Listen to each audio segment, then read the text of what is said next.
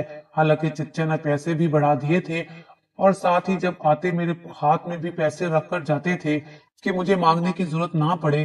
میری شادی کی ذمہ داری بھی انہوں نے ہی لی تھی، لیکن اس کے باوجود امی صرف رونا روتی تھی اور یہ انہی سب چیزوں کا نتیجہ تھا۔ میں نے جب اپنی امی کو کہا امی یہ لو صدقے کا آیا ہوا سوٹ اور یہ لو سالن، تو یہ سنتے میری امی سناٹے میں آ گئیں اور چند لمحے بعد ہوش میں آئیں اور مجھ سے پوچھا کہ کون سے صدقے کا سوٹ اور سالن۔ تب میں نے وہ ساری باتیں اماں کو بتائیں جو پڑوسن خالہ کے گھر سے سن کر آئی تھی۔ اس دن جب میں بریانی دینے گئی تو دروازے پر ہی تھی جب خالہ کی ماں کی آواز سنی اور وہ اپنی بیٹی رضیہ سے کہہ رہی تھی منت پوری ہونے کے بعد یہ لوگ گلے ہی نہ پڑ جائیں۔ تو رضیہ جواب میں بولی مجھے بھی اماں یہی ڈر ہے، 1 مہینہ پورا ہونے کے بعد اگر ہم نہ دیں تو معلوم ہو یہ لوگ خود ہی مانگنے آ جائیں، جبکہ پیر صاحب نے صرف 1 مہینے کا کہا تھا۔ اب تو میرا بھائی بھی صحت یاب ہو گیا ہے، میں روز اپنے بھائی کے سر سے یہ سوٹ 7 مرتبہ گھما کر پڑوسن کو دے آتی ہوں تاکہ میرے بھائی کی یہ بیماری ختم ہو جائے۔ ان کی بات سنتے ہی میرے پیروں تلے سے زمین نکل گئی تھی، میں مزید نہ سن سکی تھی تو گھر آ گئی۔ میرا دل اپنی ماں کی ناشکری اور رونا رونے کی عادت پر خون کے آنسو رویا تھا۔ جب امی نے میری بات پوری سنی تو ان کی آنکھوں سے بھی آنسو بہنے لگے اور وہ رو رو کر توبہ کرنے لگی کہ نہ جانے ابا کی روح کو کتنی تکلیف پہنچی ہوگی۔ اس بات کو مہینہ ہو چکا ہے، میری امی نے اب ناشکری کا رونا بالکل رونا چھوڑ دیا ہے اور وہ سبھی سوٹ اٹھا کر ایک فقیر کو دے دیے ہیں۔ اب امی ہر وقت اللہ تعالیٰ کا شکر ادا کرتی ہیں۔ امی نے پڑوسن خالہ کو بھی ہمارے گھر آنے سے منع کر دیا ہے۔ آخر میں بس اتنا کہوں گی، شکر سے نعمتیں بڑھتی ہیں اور کسی اور کے سامنے رونے سے صرف عزت ہی کم ہوگی۔ ہر وقت اللہ تعالیٰ کا شکر ادا کریں کیونکہ اس سے رزق بڑھتا ہے۔ اگر آپ کو ہماری یہ ویڈیو اچھی لگی ہو تو اسے لائک کریں، شیئر کریں اور مزید اچھی ویڈیوز دیکھنے کے لیے ہمارا چینل سبسکرائب کریں۔